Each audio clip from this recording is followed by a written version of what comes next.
Hello everybody. Today we have 8 hours of classic SpongeBob lore to fall asleep to, so sit back, relax, and let's get started with the real Bikini Bottom. SpongeBob SquarePants looks, on the surface, like one of the gentlest shows ever made for children. A cheerful yellow sponge wakes up every morning glad to be alive. He loves his job flipping burgers. He loves his pet snail, his goofy best friend, and the warm little town where he lives. Bright colors fill every frame. The voices are silly. The opening song is about a pineapple sitting on the ocean floor. Almost nothing about it feels like the kind of thing that could be hiding something heavy. And still, the ground the whole show is built on connects straight back to one of the darkest true stories of the last 100 years. The man who made the show, Steven Hillenburg, did not start out as a cartoonist. Long before he ever drew a single sea creature, he studied the ocean for real. He trained in marine science and spent years teaching about sea life to students at a place that taught people about the water and the animals in it. The ocean was not a random setting he picked because it looked fun. He knew it, he cared about it, and he built an entire world out of that love. That background matters because it means the choices behind the show were rarely careless. The setting was personal. The town in the show is called Bikini Bottom, and that name is doing more work than it seems. There is a real place in the Pacific Ocean called Bikini Atoll. An atoll is simply a ring of small, low islands curled around a calm pool of seawater in the middle. The kind of place that looks like paradise on a postcard. Bikini Atoll is one of these rings, and it belongs to a larger scattering of islands called the Marshall Islands, sitting far out in the ocean, roughly halfway between Hawaii and Papua New Guinea. For most of history, it was a quiet home for a small group of people who lived off the sea and the land around them. Between 1946 and 1958, that quiet place became a testing ground for nuclear weapons. The United States carried out 23 separate nuclear weapon tests at Bikini Atoll across those years. These were not small experiments. They were some of the most powerful explosions human beings have ever set off on the surface of the earth, done out in the open air, in the water, and on the land of a real island chain. The first round of these tests came in 1946 and was given the name Operation Crossroads. Ships were anchored in the calm water of the atoll so that scientists could watch what a nuclear blast would do to them. The point was to study the weapon, to measure its power, and to learn how far the destruction would reach. The tests drew worldwide attention, and the images of those early blasts spread around the globe. In 1954 came the largest of them, a hydrogen bomb test called Castle Bravo. The explosion turned out to be far stronger than the people running it had expected, somewhere around 1,000 times more powerful than the bomb that had been dropped on Hiroshima years earlier. The fallout, meaning the cloud of radioactive dust and ash thrown up by the blast, spread much farther than planned. It reached nearby islands and fishing boats that were never supposed to be in any danger. People who had nothing to do with the test ended up sick from it. Before any of these explosions ever happened, the people who actually lived on Bikini had to be removed. In 1946, 167 Bikini Islanders were moved off their home and taken to another island called Rongerik. They were promised it would be fine. It was not. The new island could not grow enough food, and before long, the people who had been moved there began to go hungry. They had given up their home for the testing, and in return, they were left struggling to feed themselves on land that could not support them. Years later, after the tests had stopped, some families were finally allowed to go back home. That return came in 1972. It did not last. The soil and the food growing on the island were still full of radiation left behind by the bombs, so the people who had returned were forced to leave all over again in 1977. To this day, the islands of Bikini Atoll are still not considered safe to live on. The place is, for the most part, empty. A home that families had lived in for generations was traded away and never truly given back. So the bright, bouncy name Bikini Bottom is resting right on top of all of that. Even the word bikini itself reached everyday life through these tests. A French designer gave his tiny new swimsuit the same name in 1946, betting that the swimsuit would shock people the same way the bomb tests were shocking the world. The word became famous for a piece of beachwear, and most people forgot or never learned where it actually came from. The cartoon quietly carried that same buried history along with it. For years, fans took these real facts and slowly built a theory out of them. It began on the internet, on a message board where a user laid out the obvious starting point. Bikini Bottom is named after Bikini Atoll, the most famous nuclear test site in the world. From there came a simple idea. What if the strange creatures of Bikini Bottom are the way they are because of all that radiation? What if the show is not set in a normal ocean town at all, but in the aftermath of those bombs, where sea life has been twisted and changed into something new? The theory does something clever. It explains the parts of the show that never quite made sense if a person stops to think about them. Fish talk, drive cars, and play instruments. A squirrel lives at the bottom of the sea inside a glass dome. There is fire underwater. There are roads, restaurants,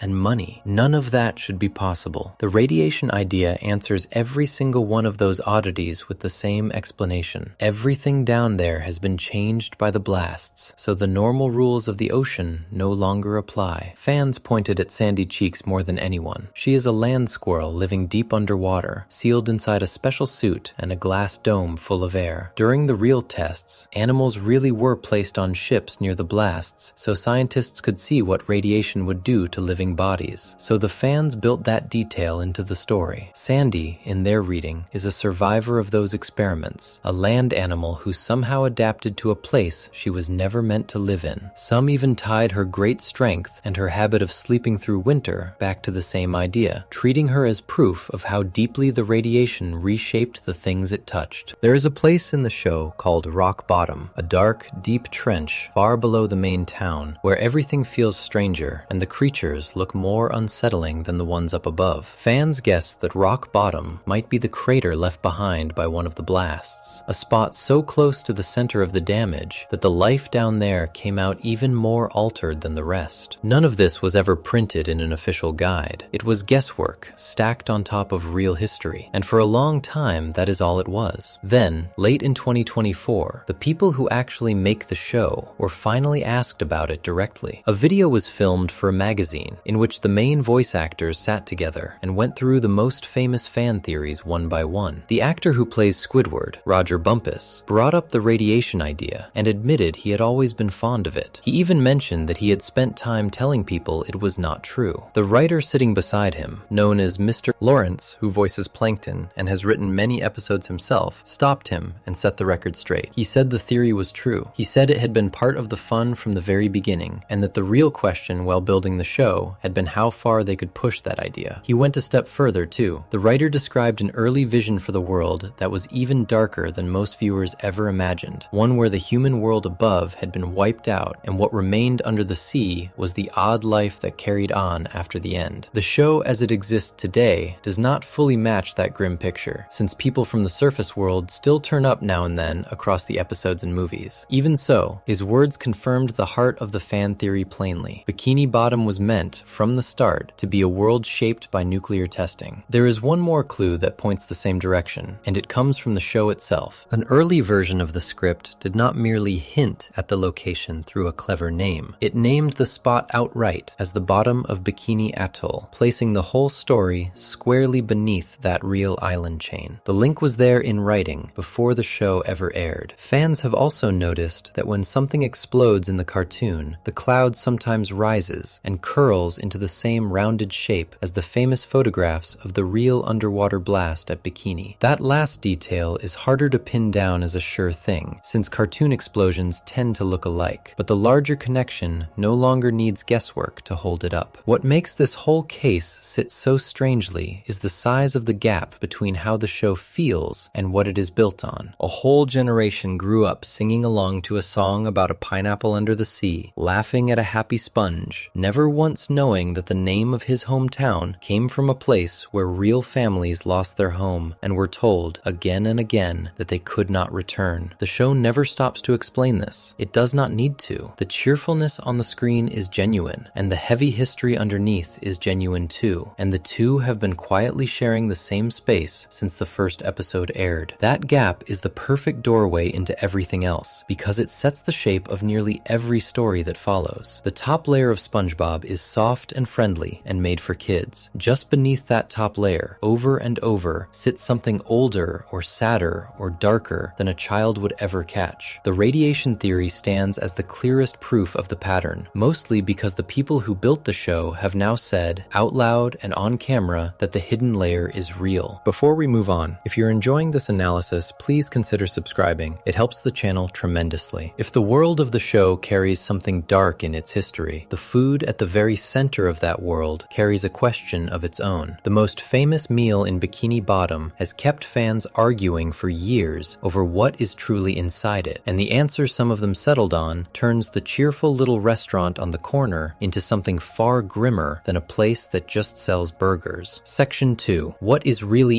in the Krabby Patty? At the center of SpongeBob SquarePants, more than any single character, sits a sandwich. The Krabby Patty is the most famous food in Bikini Bottom, the thing everyone in town lines up to buy, the meal SpongeBob spends most of his days cooking. It is sold at a small restaurant called the Krusty Krab, and that restaurant is the beating heart of the whole show. Most of the big stories somehow circle back to it. The burger is treated as the best food in the sea, and the people of Bikini Bottom act like they cannot live without it. Mr. Krabs runs the place. He is a crab, he is wildly greedy, and he guards one thing above all else: the secret recipe for the Krabby Patty. That recipe is one of the longest running ideas in the entire series. His tiny rival, Plankton, spends years and countless schemes trying to steal the formula, certain that whoever owns it owns the town. The whole engine of the show runs on the idea that this one burger has a hidden ingredient nobody is allowed to know. The secret formula being kept locked away for so long left a wide open space for fans to wonder. If the show goes out of its way to never tell anyone what is inside the burger, the thinking went, then maybe the answer is something the show does not want a child to think about too hard. And once people started looking at the menu the way the theory suggests, a deeply uncomfortable idea took shape. From these facts, fans built one of the darkest readings the show has ever produced. The claim is simple to say and hard to shake once heard. The Krabby Patty is made of crab. Not pretend crab, but the real thing. By that reading, Mr. Krabs, who is himself a crab, has spent the entire series grinding up his own kind and selling them by the thousands. That would make him a cannibal, an animal that eats its own species. Worse, it would make every fish in Bikini Bottom a cannibal too, since they all happily eat the patties day after day without ever asking what is in them. Their reasoning starts with the menu. The other foods at the Krusty Krab are named in the plainest way possible. A kelp shake is made of kelp. The coral bits are coral. The soda is named for sea foam. Following that same simple pattern, a Krabby Patty would be made of crab, the way a fish sandwich is made of fish. The name was sitting in plain sight the whole time, matching the rest of the menu exactly. Across the show, crabs are oddly rare. For a world packed with talking sea creatures of every shape, almost no other crabs ever appear. Mr. Krabs has a mother, who is also a crab, and beyond her, the town is strangely empty of his kind. Fans noticed this, and treated the missing crabs as a clue rather than a coincidence. If crabs keep vanishing from Bikini Bottom, the grim joke goes, perhaps they are ending up somewhere very specific. One episode, called Cracked Crabs, does bring a whole group of other crabs into the story. The catch is that those crabs are visitors from elsewhere, not residents of Bikini Bottom. So even when the show finally shows a crowd of crabs, it quietly keeps them as outsiders passing through, which leaves the question of the missing local crabs exactly where it was. There is also the shape of the building itself. The Krusty Krab is designed to look like a trap, the kind used to catch shellfish on the sea floor. Customers walk in through what resembles the mouth of a trap built to capture crabs and lobsters. Read one way, it is a cute, clever bit of design. Read through the theory, it turns the restaurant into a snare, a place creatures wander into without quite understanding what waits inside. The strongest single clue comes straight from the show, and it is the reason the theory refuses to die. In the episode Midlife Crustacean, Mr. Krabs takes a bite of a Krabby Patty and remarks that, "So that is what he tastes like." It is meant as a throwaway gag, the kind of line that flies past a young viewer without landing. To anyone holding the cannibal theory, it sounds like a confession hiding in plain sight, the show admitting the truth through a joke nobody was supposed to take seriously. By 2017, the theory had spread far beyond a few message boards. A popular website laid the whole thing out, and the idea raced across the internet, with grown adults who had loved the show as kids suddenly staring at their childhood burger in horror. The reaction grew loud enough that the company behind the show stepped in directly. On a social media post about the theory, Nickelodeon's official account replied and stated plainly that they could 100% confirm the Krabby Patty is not made of crabs. A television network openly answering a fan theory about cannibalism is its own small piece of history. Not everyone accepted that denial as the final word. Plenty of fans felt the company had answered a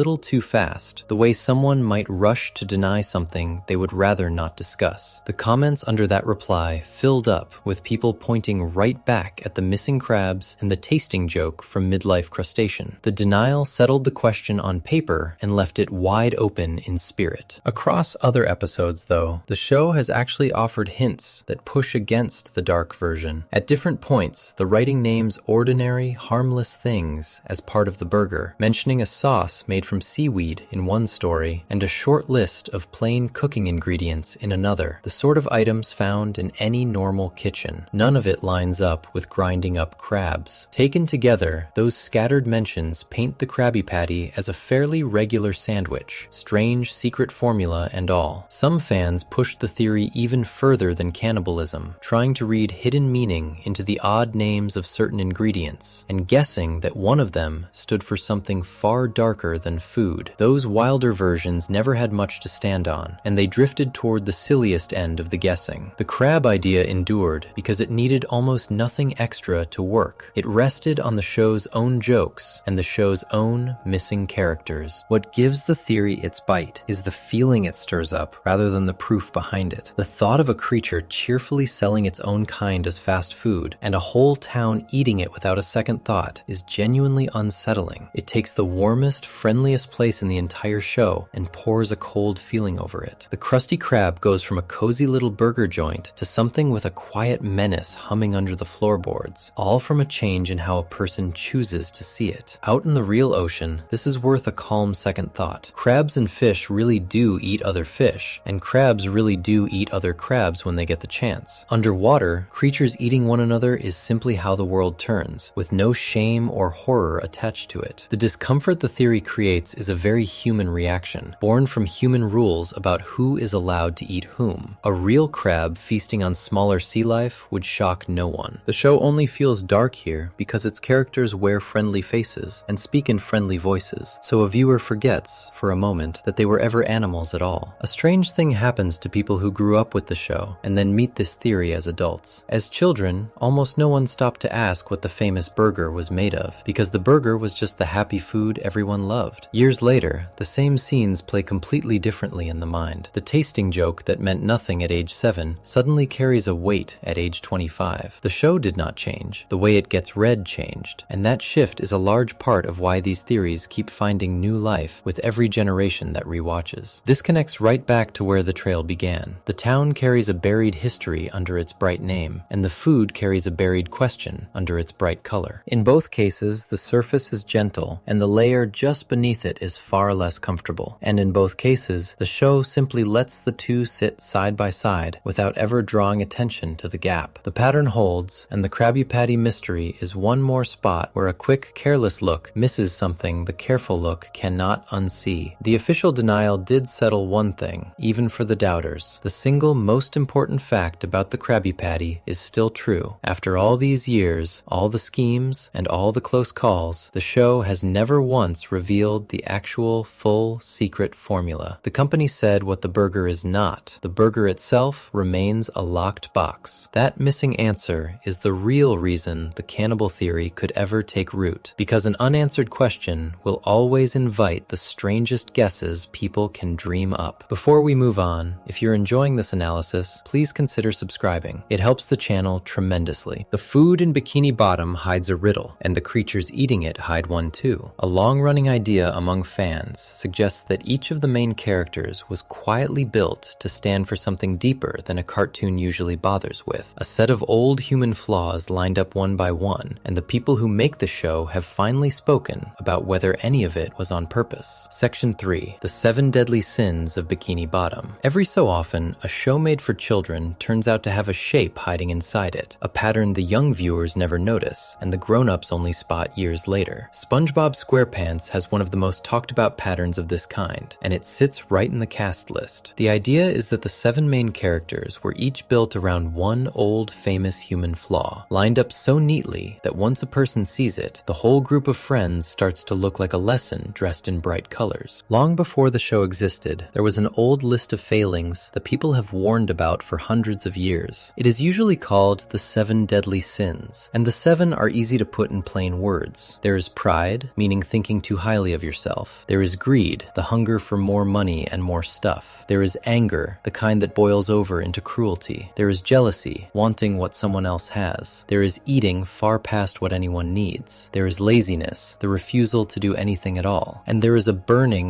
never satisfied wanting, an appetite that never switches off. The theory says each of these got handed to one resident of Bikini Bottom. The theory lines up the cast like this. Patrick stands for laziness, Mr. Krabs for greed, Squidward for anger, Sandy for pride, Plankton for jealousy, Gary the snail for endless eating, and SpongeBob himself for that restless wanting. 7 characters, 7 flaws, with barely a leftover. The tidiness of it is a big part of why the idea spread so far, because once the list is laid out next to the cast, the matches feel almost too clean to be an accident. Patrick Star is the easiest one to place. He is laziness turned all the way up, a starfish who treats doing nothing as a way of life. The show leans into this constantly, to the point where his commitment to lying around and avoiding effort becomes its own running joke. He is rewarded for it, praised for it, and never once seems to learn a lesson about it. If a single character had to wear the badge of laziness, almost no one in the show fits more snugly than Patrick. Mr. Krabs lands on greed without much argument, since greed is practically his whole personality. He loves money more than he loves any person, his own daughter sometimes included. Watching a customer walk out the door, he groans about his money leaving with them, as if the cash were already his. He underpays SpongeBob, overworks him, and panics over small change. In one story, his employees grow so fed up with how he treats them that they walk off the job in protest. Greed runs through everything he does, which makes him perhaps the cleanest match on the entire list. Squidward carries the anger of the group. He is bitter, short-tempered, and quick to lash out at the 2 neighbors who annoy him most. His meanness usually shows up as sharp words or petty pranks, but now and then it tips into something heavier. In one episode, his dislike of SpongeBob spins so far out of control that he comes to believe he has handed his coworker a pie with a bomb baked inside it, and the rest of the story is him sweating over what his own spite might have done. Anger is the engine under most of his worst moments. Plankton fits jealousy as well as any character could. His entire life is built around wanting what Mr. Krabs has. He runs a failing restaurant across the street from a wildly successful one, and he cannot stand it. Every scheme he cooks up, every plan to finally steal the secret recipe, comes from the same green feeling of watching a rival win again and again. He does not simply want to succeed, he wants what belongs to someone else, which is jealousy in its purest form. Sandy Cheeks gets matched with pride, and the fit is gentle but real. She is sure of herself, proud of her skills, proud of her home back on land, and never shy about reminding everyone how good she is at science and at fighting. Her confidence is mostly a good quality rather than a cruel one, which softens the match. Yet the core of pride is there in how highly she thinks of her own abilities. Among a group of flaws, hers is the kindest version. Gary, the pet snail, takes eating too much, and this is the loosest match of the 7. He is mostly silent and mostly sweet, but the show does return often to the joke of Gary wanting more food, sulking when he is not fed, and treating mealtime as the center of his day. There is not a lot of deep story behind it, which is why fans tend to admit this is the weakest link in the chain. Still, if every other flaw had a home, the snail who is always hungry was the natural place to park the last one. SpongeBob himself is the trickiest piece to explain, because the old name for his assigned flaw points at something that has no place in a children's show. Fans handle this by reaching for a gentler meaning of the word, the version that simply means an intense, burning eagerness. By that reading, SpongeBob is overflowing with it. He greets every single morning thrilled to be awake. He adores his job, adores his friends, adores nearly everything he lays eyes on. His hunger is a hunger for life itself, a wanting so strong and so constant that it powers the entire show. Turned in that direction, the flaw becomes the most likable trait any of them has. Part of why this theory clings so hard is that the characters really are built as single traits cranked to the limit. A cartoon does not have room for the messy mix of feelings that a real person carries, so each one gets sharpened down to one clear thing. Mr. Krabs is greedy in nearly every scene. Patrick is lazy in nearly every scene. Squidward is angry. Plankton is envious, and on it goes. When the writing leans that hard on one trait per character, lining those traits up against an old list of 7 flaws was always going to produce some striking matches. The theory is not a perfect perfect fit, though, and the cracks matter. Several characters could wear more than one of the labels depending on the episode. Plankton, for instance, lines up with jealousy, but his temper and his nerve could just as easily mark him for anger or for pride. Squidward is angry, yet he is also deeply jealous of anyone more talented than himself. Once a character can be slotted into 2 or 3 of the 7, the clean one-to-one chart starts to wobble, and the neat design begins to look more like a fun coincidence than a hidden blueprint. For a long time, there was no way to settle it, and then the people who make the show were asked the question to their faces. In that same late 2024 video where the radiation theory was confirmed, the cast also worked through this one. The actor who voices Squidward, Roger Bumpus, said he could see the match for a couple of the characters, naming Patrick and Mr. Krabs in particular, while admitting the rest did not click for him. So one of the show's own voices gave the theory a partial nod and a partial shrug in the same breath. What the writer added pulled the idea in an interesting direction. Mr. Lawrence, who voices Plankton and has written many episodes, compared the show to an older program where each character was made to stand for a clear, separate type. He agreed that every character represents some specific thing, a fixed role in the group. At the same time, he gently pushed back on the idea that the something was as exact as a named sin, suggesting the design was looser than the theory makes it sound. The 7 roles were real, in other words, even if labeling each one as a precise sin was the fans reaching a little past what the writers had in mind. Whether or not it was ever planned, the effect on the people who grew up watching is the same. A child takes in these characters long before learning any list of human flaws, and so the flaws arrive wearing friendly faces. Greed looks like a silly crab. Laziness looks like a happy starfish. Anger looks like a grumpy neighbor playing a clarinet. By the time those kids grow up and meet the real versions of greed and anger and jealousy in the world, the shapes already feel familiar, learned years earlier from a cartoon. The pattern from the earlier parts of this story holds once more, with a gentle surface sitting on top of something with a bit more weight inside it. Before we move on, if you're enjoying this analysis, please consider subscribing. It helps the channel tremendously. The meaning fans pour into these characters has mostly stayed a friendly game played among viewers, argued over online, and never doing any real harm. There came a moment, though, when the question of what SpongeBob secretly stood for left the world of fan theories entirely. A powerful and well-known figure stood up in front of an important crowd and claimed the little yellow sponge was being used to push a hidden message onto children. And that single claim turned a cheerful cartoon into the center of a loud national fight. Section 4. When SpongeBob became political. By 2005, SpongeBob SquarePants had grown into something far bigger than a cartoon. The show was a giant. It pulled in huge numbers of young viewers, sold mountains of toys, and turned its happy yellow star into one of the most recognized faces in the country. SpongeBob belonged to kids first, but plenty of teenagers and adults loved him too. He was about as harmless and as widely adored as a character could possibly be, which is what made it so strange when, for a few weeks that winter, the little sponge ended up at the heart of a serious national argument among grown-ups who had never set foot in Bikini Bottom. James Dobson was one of the most powerful religious voices in America at the time. He had founded a large, influential Christian organization called Focus on the Family, and millions of people listened to what he had to say about right and wrong, about raising children, and about the direction the country was heading. When a man with that kind of reach spoke, news outlets across the nation reported it, so his words carried weight far beyond a single speech. In January 2005, Dobson stood up at a formal black-tie dinner in Washington, held to celebrate the president's re-election and attended by members of Congress. During his remarks, he raised an alarm about a cartoon video, and he singled out SpongeBob as part of it. He warned the crowd that the sponge was being used in what he saw as a project pushing a message about homosexuality onto young school children. To a room full of lawmakers, he framed a children's sing-along as something parents ought to be worried about. The video he was talking about had nothing to do with the SpongeBob show itself. It was a music video built around the old disco song We Are Family, and it featured around 100 famous cartoon characters from many different shows all singing together. SpongeBob was simply one face in a very large crowd. The project came from a group called the We Are Family Foundation, started by Nile Rodgers, the musician who had co-written that song decades earlier. He had built the foundation after the attacks of September 11th with the stated goal of teaching children to get along with people who were different from them. The plan behind the video was large and ambitious. The foundation intended to send it, along with a guide for teachers, to tens of thousands of elementary schools across the country, with a target of reaching 61,000 of them in the spring of 2005. The aim, as the group described it, was to help young kids learn about kindness, respect, and accepting others. On its surface, the whole thing looked like a simple lesson about being nice to people. Dobson's worry did not come from the video itself, which is a detail that often gets lost in how the story is remembered. His concern traced back to the foundation's website, where there was a pledge that visitors could take. The pledge asked people to promise to respect others whose beliefs, background, race, or sexual identity differed from their own. Those few words about sexual identity were the spark. That pledge had not even started with the foundation. It came from a project run by a separate organization that worked against hate and bigotry. The trouble was that the video and the school materials never actually mentioned anything about being gay or straight. Nile Rodgers said so plainly, pointing out that the song and the lessons were about getting along, with no message about sexual orientation tucked inside them. He even offered a possible explanation for the mix-up, suggesting that Dobson might have confused his foundation with a completely different group that happened to share a similar name and that worked to support young gay people. Two groups, similar names, very different projects, and a great deal of confusion in between. Critics who backed Dobson pointed at the show for support, and a couple of small details from the cartoon got pulled into the debate. SpongeBob and Patrick are often shown holding hands as they bounce around together, the way little kids hold hands without thinking about it. The pair also love watching their favorite in-show program about a hero called Mermaid Man and his helper, Barnacle Boy. Those harmless moments were held up by some as hints of something more, evidence that the sponge was not quite as innocent as he seemed. There was a reason SpongeBob, of all the cartoon characters in that crowded video, became the name in every headline. By 2005, some viewers had already, separately and fondly, embraced him as a kind of symbol within the gay community. His gentleness, his open heart, the easy affection between him and Patrick, all of it had made him a figure some people felt warmly connected to. None of that came from any plan inside the show. It simply grew up around the character on its own, which left him sitting in a spot where a fight like this one could land directly on him. The show's own creator had already spoken about this very question before the storm ever broke. Steven Hillenburg had said he thought of SpongeBob and Patrick as close friends and nothing more, and he described the characters as having no romantic side at all. In his eyes, the sponge was neither gay nor straight, because that kind of relationship was never part of who the character was meant to be. The man who built SpongeBob had, in other words, settled the matter from his point of view, long before strangers turned it into a public battle. An earlier complaint had quietly set the stage for all of it. Months before Dobson's dinner speech, a writer for another conservative group had argued that the same tolerance project carried a hidden message in favor of homosexuality beneath its friendly surface. So the idea was already floating around when Dobson gave it a far larger stage. His remarks did not invent the controversy. They took a small, simmering complaint and blew it up into front-page news overnight. The reaction to Dobson's words came fast and hard. Newspapers, television hosts, and writers all over the country pounced, and many of them painted him as cruel, narrow-minded, and out of touch for going after a beloved children's character. The image of a powerful adult attacking SpongeBob struck a lot of people as almost funny, and then as genuinely upsetting. For several days, the sponge was everywhere in the news, not for anything he had done, but for what other people insisted he secretly stood for. Within days, Dobson tried to walk the whole thing back. He went on television and said he had been misquoted and treated unfairly, insisting he had never once claimed that SpongeBob himself was gay. His real complaint, he explained, had always been aimed at the foundation's website and its pledge, not at the cartoon sponge. Whether people accepted that explanation depended largely on what they already thought of him, and the argument over what he had truly meant rolled on for a while, even after his clarification. What the whole episode revealed had less to do with SpongeBob than with the moment the country was living through. The year 2005 sat in the middle of a tense, loud national fight over these very questions, and feelings on all sides ran high. A cheerful cartoon turned out to be the perfect blank space for adults to argue over, because almost everyone already had warm feelings about him, and almost no one could agree on what those feelings should mean. The sponge sponge became a screen onto which very different people projected very different fears and hopes. The strangest part for the ordinary kids actually watching the show is that most of them never knew any of this was happening. Children kept tuning in for the burgers and the jellyfishing and the laughs, completely unaware that their favorite character was the subject of speeches in Washington and shouting matches on the news. The show carried on exactly as before. No episode ever mentioned the fight. SpongeBob himself stayed as sunny and clueless as ever, flipping patties while grown-ups far above the surface argued over his soul. The same pattern from the earlier stories played out here, only louder and with higher stakes. People kept pouring meaning into a friendly, simple surface, filling SpongeBob with ideas he never carried on his own. Fans had done it quietly, with theories about hidden flaws and secret recipes. This time, the meaning was poured in by some of the most powerful adults in the country, in front of cameras, with real consequences for a real lesson meant for real schools. The cartoon stayed silent in the middle of it, the way it always did, and let everyone else do the talking. Before we move on, if you're enjoying this analysis, please consider subscribing. It helps the channel tremendously. A few years after the preachers and politicians moved on, a very different group set their sights on SpongeBob, and they did not care one bit about his message or his friendships. These were scientists, armed with a study and a stopwatch, and they came forward with a claim that worried parents far more than any speech ever could. The claim that simply watching the show might be quietly changing the way young children's minds worked. Section 5. The 9 minutes that worried scientists. The fight over what SpongeBob secretly believed eventually faded from the news, the way these storms tend to do. A few years passed, and a brand new kind of challenge to the show arrived, from a place no preacher or politician could match for authority. This time, the people raising concerns were scientists. They did not care about the sponge's message, his friendships, or his soul. Their worry was aimed at something much simpler and, to many parents, much scarier. The idea that just watching the show might be quietly reshaping the way young children's brains worked. The thing they zeroed in on was the show's speed. SpongeBob has always moved fast. Scenes flip from one place to another in the blink of an eye. Jokes pile on top of jokes. A single minute of the show can race through a fistful of different gags, settings, and sudden surprises, never lingering long on any one thing before snapping to the next. That breakneck pace is part of what makes the show feel so lively and fun. It is also exactly what caught the eye of a team of researchers who wondered whether all that speed came at a cost. In 2011, that team published their findings in a respected medical journal that focuses on the health of children. The work was led by a psychologist at the University of Virginia named Angeline Lillard, who studies how young minds grow and learn, working alongside a colleague. Their question was direct. They wanted to know whether watching fast cartoons changed, even for a short while, a child's ability to pay attention, remember things, solve little puzzles, and hold back from acting on every impulse. Those skills together are what help a young kid sit still, listen, and learn in a classroom. The way they set up the test was clean and easy to follow. They gathered 60 children, all 4 years old, and split them at random into 3 even groups. One group sat and watched 9 minutes of SpongeBob. A second group watched 9 minutes of a slower, calmer cartoon made for public television, a gentle show about the everyday life of a small boy. The third group did not watch any television at all, and instead spent those same 9 minutes drawing freely with markers and crayons. 3 groups, the same short stretch of time, 3 very different experiences. Why those 2 cartoons in particular came down to one number: the rate at which each show changes scenes. SpongeBob switches from one scene to another roughly every 11 seconds. The slower show changed scenes only about twice a minute, giving young viewers far longer to settle into each moment before anything new happened. So one group was fed a steady blast of rapid change, while another got a slow, steady stream, which let the researchers compare a fast show against a calm one head to head. After the 9 minutes were up, every child sat down for a set of small mental tasks. Some were puzzles meant to test problem solving. One measured patience directly by placing a tasty snack in front of a child and asking the child to wait without eating it until a grown-up returned to the room. These little games were designed to reveal how well each child could focus, think clearly, and resist a tempting urge right after their 9 minutes were over. The results pointed in one direction, and they pointed sharply. The children who had watched SpongeBob did clearly worse on the tasks than either of the other 2 groups. On the problem-solving tests, around 7 in 10 of the kids who had been drawn drawing passed, and a smaller share of the kids who had watched the slow cartoon passed, while only a small handful of the fast cartoon watchers managed it. On the patience test, the children who had watched the slower show and the ones who had drawn held out for roughly 4 minutes before touching the snack, while the SpongeBob group caved after about 2.5. Across the board, the fast cartoon group looked scattered and worn down compared to the others. What the findings seemed to suggest was that a young child's mind could be tired out, at least briefly, by trying to keep up with so much rapid change. A 4-year-old brain is still very new at the work of focusing and waiting. Hit it with a flood of fast cuts and constant surprises, the thinking went, and it spends so much energy chasing the action that it has little left over for the careful, patient thinking the tests demanded. The show was never built to be educational in that way, so the speed that made it entertaining might also be leaving little minds momentarily frazzled. A small but telling detail is that the study never actually printed the name SpongeBob anywhere in its pages. The researchers described it instead, calling it a very popular cartoon about an animated sponge living under the sea. Anyone reading it knew at once which show was meant, and the news reports filled in the name immediately. But the careful wording showed the scientists were studying a type of fast television, rather than picking a fight with one specific cartoon. The sponge just happened to be the most famous example of the speedy style they wanted to test. Alongside the study, a children's health expert wrote a short companion piece, and his point widened the conversation. He argued that the real lesson for parents was about quality, not just quantity. How long a child watches television matters, but what they watch matters at least as much. Fast, frantic shows, he suggested, may simply be a poor fit for the youngest viewers, whose brains are not yet ready for that much speed. He put it in plain terms that stuck with people, saying he would not encourage a 4-year-old to watch a show like that right before sitting down for an important task that needed a clear, focused head. The lead researcher offered her own blunt advice as well. She suggested that parents might think twice before letting very young children watch this kind of fast cartoon in the moments when focus would soon be needed, such as on the way to school. Her warning was modest in scope, aimed at timing more than anything, but it landed in headlines stripped of all its careful edges. The takeaway that spread fastest was a scary, simple one. The beloved sponge could be bad for your kid's brain. The worry tapped into something already gnawing at parents of that era. Screens were multiplying in every home. Children were starting to watch television younger and younger, and a low hum of anxiety surrounded the whole question of what all that screen time was doing to growing minds. A study seeming to show real, measurable harm after only 9 minutes hit that nerve squarely. For a lot of families, the finding turned a harmless afternoon cartoon into a fresh source of guilt and second guessing. The pushback, though, came quickly and carried real force. The company behind the show challenged the study head-on, and its objections were not easy to wave away. A spokesman pointed out that the children tested were 4 years old, while the show had always been made for an older crowd, roughly 6 to 11. Testing the show on kids 2 years younger than its intended audience, the company argued, was like judging a chapter book by reading it to toddlers. The complaint had a fair amount of common sense behind it. The deeper problems with the study were ones the researchers themselves were honest about. 60 children is a very small number, and split into 3 groups, it meant only 20 kids watched each thing, a tiny sample to build any big claim on. The children were also mostly from similar backgrounds, rather than a broad mix, so they did not represent all kids everywhere. The test ran for just 9 minutes, nowhere near how children actually watch television in real life. And crucially, the study never checked how long the effects lasted. The scattered feeling might have worn off in minutes, the way anyone feels a little jangled after something fast and loud, and then settles back to normal. The fair conclusion sat somewhere in the calm middle. The study was real, done by serious people, and it found a real short-term difference worth thinking about. At the same time, it was one small experiment, not solid proof that the show damages children in any lasting way. It could not honestly carry the weight of the scary headlines stacked on top of it. What it did do, and did well, was kick off a much larger and more useful conversation about pace, about screens, and about matching what young kids watch to what their developing minds are ready to handle. The whole affair rhymed with what had come before. Once again, a gentle, friendly show found itself accused of secretly doing harm to the very children who loved it. The accusation a few years earlier had been about morals and hidden messages, delivered from a dinner stage in Washington. This one was about brains and attention, delivered from a research lab tab with charts and numbers. Different worry, different accusers, same beloved sponge in the middle of it. And as always, the show itself did not change a single frame in response. It kept right on racing from joke to joke at its usual breakneck speed. There is a generational thread running underneath it too. The children studied that year belonged to a wave of kids being raised on faster and faster media, with shows, games, and devices all training young eyes to expect constant motion and instant change. The argument over whether that speed was harmless fun or a quiet problem never really got settled by one study. It grew into a question that has followed every new generation of fast entertainment since, long after this particular experiment faded from the news. SpongeBob simply became the famous face attached to a worry far bigger than any single cartoon. Before we move on, if you're enjoying this analysis, please consider subscribing. It helps the channel tremendously. The studies and the speeches both came at the show from the outside, strangers judging it from a distance. Some of the trouble SpongeBob ran into, though, came from inside its own episode list. A small number of stories made it onto the air and then vanished, quietly pulled by the very network that made them, locked away as if the show had to be protected from a few of its own worst ideas. Section 6. The episodes Nickelodeon hid. The studies and the speeches both came from outsiders looking in, judging the show from a safe distance. Trouble of a very different kind grew inside the show's own list of episodes. A television network can do something that surprises a lot of people the first time they learn about it. The company that owns a cartoon can reach back into its own library, take an episode it once made and proudly aired, and quietly bury it so that no one is meant to watch it anymore. SpongeBob has had this happen more than once. The reasons behind each case tell two very different stories about how a show gets judged long after it first goes out into the world. SpongeBob always carried a streak of grown-up humor underneath its bright and silly surface. The writers had a habit of slipping in jokes meant to sail straight over the heads of small children while landing for any teenager or parent watching in the same room. Most of the time, this gave the show its wide appeal, letting it work on two levels at once, one for the kids and one for the adults sitting nearby. A couple of times, though, the show reached past the line the network would later decide it was comfortable with, and those moments came back to haunt it years afterward. This double layer was never a secret. Over the years, fans and critics alike pointed out how often the show tucked a wink for older viewers into an otherwise innocent scene. Plenty of those jokes became beloved, quoted for decades, treated as proof that the writers respected the grown-ups in the audience. The risk of writing that way is that tastes change. A line that felt cheeky and harmless during one decade can look like a genuine problem when a later generation goes back and watches with fresh eyes and stricter rules. The first of the two buried episodes is a story from the early years of the show. It aired in January 2003, tucked into the back half of an episode as one of the show's short segments. The setup is gentle and even a little sweet at the start. Mr. Krabs, the money-loving crab who runs the Krusty Krab, becomes convinced that he is getting old and falling behind the times. The fear gnaws at him until he decides he simply has to prove to himself that he can still be young and fun like the customers half his age. His worry deepens when a customer takes a bite of a Krabby Patty and grumbles that it tastes old and dried out, as if the burger itself had aged past its prime. Stung by the insult, Mr. Krabs sets out for a wild night on the town to feel young again, dragging SpongeBob and Patrick along with him. The trouble is that the two of them are anything but cool. Their idea of an exciting evening involves watching clothes spin in a laundry machine, playing quiet tabletop games at a table, and even going to the dentist for fun, which leaves the old crab more frustrated with every dull stop. Then comes the part of the story that eventually got the whole episode pulled. Desperate for a real thrill, the trio decides to carry out what the show calls a raid on someone's underwear drawer. They sneak into a stranger's house in the dark, creep through it room by room, and steal undergarments straight out of a dresser. The gag is built entirely around how naughty and daring this feels to the three of them. The punchline arrives when it turns out the house they have broken into belongs to Mr. Krabs' own mother, and the drawer they have been quietly rifling through is hers. Watched with a careful eye, the scene piles up several things at once that a children's channel grew uneasy about. There is breaking into a home that does not belong to them. There is creeping around in the dark. There is the theft of personal clothing, and then the added twist of it being a family member's home. None of it was meant as anything more than a silly bit of mischief at the time, and the show plays it purely for laughs. laughs. Years later, when the network looked back at it, that pile of small wrongdoings added up to something it no longer wanted on a channel aimed at young kids. Not everyone agreed that the episode deserved to vanish. Among fans, the band set off a long argument that still flares up now and then. Some pointed out that cartoons, including this one, are packed with slapstick danger that never gets pulled, and wondered why a goofy underwear gag was treated as the one line that could not be crossed. Others felt the network had made the right call for a young audience. Adding to the frustration was the fact that many viewers actually liked the episode, remembering it as one of the funnier Mr. Krabs stories rather than one of the worst, which made its disappearance sting all the more. That very same short holds another moment that fans would later seize on for a completely different reason. At one point in the episode, Mr. Krabs takes a bite of a Krabby Patty and remarks that so that is what he tastes like. The line is the exact piece of dialogue that helped power the long-running theory that the burgers are secretly made of crab, turning the friendly restaurant into something much darker. So a single brief segment ended up feeding two of the most talked about SpongeBob stories at once. One about a banned joke and one about a hidden recipe, both living inside the same handful of minutes. For roughly 15 years, none of this caused any visible problem. The episode played in regular rotation on television, rerun again and again, watched by a whole generation of kids who grew up quoting it and never thought twice about the underwear gag. The standards of what felt acceptable on a children's channel slowly shifted underneath it during all those years. In 2018, after a review of its own older content, the network quietly took the episode out of rotation, explaining that some parts of the story were no longer judged suitable for children. The underwear raid stood out as the clear reason behind the decision. At first, the move went almost unnoticed, since the episode could still be found in other places, even after it left the television schedule. The bigger wave came when a new streaming service launched, and sharp-eyed viewers realized the episode was missing from it entirely. Reporters began asking the network why, and the company gave its explanation about the older content review. Around that same stretch, the episode was also taken down from a service where people had been able to buy it, closing one of the last easy doors to watching it. By 2021, the removal had grown into something close to total. The episode was stripped from the main streaming home of the show, vanishing from the very place where most modern viewers go to rewatch old favorites. What had once been a normal, easy-to-find part of the series became close to a ghost. A piece of the show that millions of people had seen dozens of times grew suddenly hard to reach through nearly any official path at all, surviving only in scattered corners of the internet. The ban, for all its reach, was never truly airtight. Copies of the episode lived on in the hands of fans who had recorded it years earlier, and for a time, it could still be bought through a couple of online shops, even while it was missing from the main streaming service. A show pulling an episode in the streaming age turns out to be a leaky thing, because the work has already spread too far to fully erase. The episode kept drifting around unofficially, traded and re-uploaded by people who refused to let a banned bit of their childhood disappear quietly. A strange twist arrived in 2023, and it only deepened how oddly the whole thing has been handled. The banned episode briefly popped back up on streaming, appearing through one of the larger platforms, where fans quickly spotted it and spread the word with real excitement. The return lasted only a short while. Within days, it was gone again, and the company explained that the episode had shown up by mistake, the result of a technical error rather than any decision to bring it back. Even its brief reappearance turned out to be an accident the network hurried to undo, snatching it away almost as soon as fans had found it. The second buried episode comes from much later in the show's life, and was pulled for reasons that had nothing to do with anything inside it being naughty. It belongs to a recent season, and centers on a sickness spreading through Bikini Bottom. In the story, a health inspector discovers a case of an illness called the clam flu at the Krusty Krab, which forces everyone inside the restaurant into a strict quarantine together. As the characters are shut in with no way out, fear takes hold, and they slowly begin to distrust one another, each one growing convinced that someone nearby must be carrying the bug. Pulling that episode came down entirely to terrible timing. It was removed in 2021, at a point when a real-world disease had swept across the entire planet and reshaped daily life for billions of people. A lighthearted cartoon about a contagious illness, a forced quarantine, and neighbors growing suspicious of one another suddenly hit far too close to home for a worldwide audience living through exactly that. The network took it down out of care for those viewers, deciding that a comedy about a spreading sickness was not what what families needed to be served, while the real thing raged outside their windows. The fairest point to make about this one is that the resemblance was pure coincidence. The episode had been written roughly 2 years before the real pandemic ever began, long before anyone making it could have imagined what was on the way. The clam flu storyline was meant as nothing more than a silly comedy, a goofy excuse to trap the characters in one room and watch them bicker and panic, with no connection whatsoever to real events. The show simply had the rotten luck of releasing a story that the real world would soon make painful to sit through. Caution of that kind was everywhere during those years, not unique to one cartoon. All sorts of films and television shows that touched on plagues, quarantines, or spreading illness were quietly shelved or delayed while the real crisis was at its worst. The goal was never to pretend such stories did not exist. The aim was to avoid adding fresh fear or fresh grief to an audience already carrying far too much of both. And the quarantine episode was swept up in that same wide, careful instinct. For the families watching, the kindness of the gesture was easy to miss and easy to appreciate once noticed. A child stuck at home, cut off from school and friends, did not need a favorite show turning the strange new reality into a punchline. Removing one episode was a small thing in the middle of an enormous crisis. Yet it showed the people running the show paying attention to the room their audience was actually sitting in. The story lost nothing by waiting, and the wait spared a frightened audience a reminder it truly did not need. Its ending also turned out very differently from the underwear episode. Once the worst of the real-world crisis had eased and life began inching back towards something normal, the network restored the quarantine episode and made it available to watch again in the spring of 2022. The ban on it had always been meant as a temporary act of caution rather than a permanent judgment against the story. After a little over a year in the vault, it quietly returned, free once more to be enjoyed as the harmless comedy it had been written to be all along. Placed side by side, the two episodes form a neat mirror of the two main ways a show can land in hot water after the fact. One of them was buried because of what was actually in it, a gag the network came to view as wrong for young eyes no matter when it happened to air. The other was buried because of when it arrived, a perfectly innocent story made briefly unbearable by world events that nobody involved could have predicted. The first kind of trouble lives inside the work itself. The second kind floats in from the world around it and then drifts away again. The whole business of a show hiding its own episodes carries a quiet strangeness with it. A cartoon spends years building a giant library of stories, then turns around and decides that a few of them must be locked away, sometimes by the very same company that once aired them with pride. Standards do not stand still. A joke that seemed perfectly fine to broadcast in 1 year could read as plainly off limits less than 2 decades later, even though not a single frame of the episode had changed in the time between. The show stayed exactly the same, while the world's sense of what was acceptable moved on around it. This did not happen in a vacuum. The years around the ban saw a much wider wave of studios and networks looking back through their old libraries with newer eyes, flagging or removing material that no longer matched current expectations. Some of those choices were widely cheered, others widely argued over, and the SpongeBob removals landed somewhere inside that larger reckoning. A children's cartoon getting swept into the same careful re-examination as grown-up films and shows said a lot about how seriously the whole culture had started taking the question of what gets left behind and what gets carried forward. There is a deeper wrinkle to all this that belongs to the streaming age in particular. In an earlier time, an episode pulled from television still sat safely on the shelves of everyone who owned it on disc, untouched by any network decision. Today, when so many people only ever watch through a streaming service, a quiet removal can come much closer to erasing something completely. What gets taken down can slip out of reach for an entire group of viewers who have no other copy, which gives these modern bans a finality that older ones never had. Strangely, the bans often did the opposite of hiding these episodes. Each time the news reported that a SpongeBob episode had been pulled, curiosity spiked, and people who had never given the old segment a second thought suddenly went hunting for it. A story about something being taken away is, for many viewers, an invitation to go find out what all the fuss was about. The very act of burying an episode tended to dig it back up in the public mind, handing it a second life as forbidden fruit, far more talked about than it had ever been while sitting quietly in normal rotation. A generational echo runs through it too. An entire wave of children grew up with the underwear episode in steady rotation, watching it on lazy afternoons until until they knew its jokes by heart. For the younger kids who came along after the ban, the episode simply never existed in their version of the show, becoming a half-remembered rumor passed down from older siblings, rather than something they could call up and watch for themselves. A small piece of shared childhood quietly slipped out of reach for the next group of viewers, surviving mostly as a story people tell about the show, rather than a living part of it. All of it folds back into the pattern that has run beneath every chapter of this tale. The